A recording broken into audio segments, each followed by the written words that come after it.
Sino nga pala yung babae na kasama mo kanina? Katrabaho ko. Bakit? Kasi sobrang ganda niya. Ang umbok pa ng puwet, tsaka ang laki pa ng dibdib. Ah, ganon. Kahit may asawa ka na, nagkagusto ka pa sa iba? Pinuri lang. Nagkagusto ka agad. Gusto mo kasi ikaw lagi yung pinupuri. Sige, kung sakaling makita mo kami ulit, sabay kami maglalakad, sino ang pipiliin mo sa aming dalawa? Tinatanong pa ba yan? Siyempre yung katrabaho mo. Direct to the point kasi ako magsalita. Nagsasabi lang ako ng totoo at saka hindi ko ugaling magsisinungaling.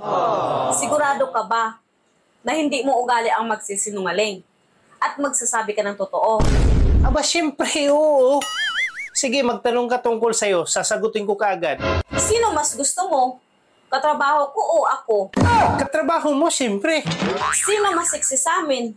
Yung katrabaho mo. Sino mas maganda sa amin? Ano ka ba naman? Katrabaho mo. So, pangit ako, ganon. Medyo. Malaki ba yung sa'yo o maliit? Yung mama mo pala, pumunta dito kanina. Oh, huwag mo ibahan ng usapan. Hindi ko naman iniba. Pumunta naman talaga dito yung mama mo kanina. Akala ko ba direct to the point ka at nagsasabi ka ng totoo? Talaga naman. Sinasabi ko naman talaga ang totoo. Supot ka o hindi?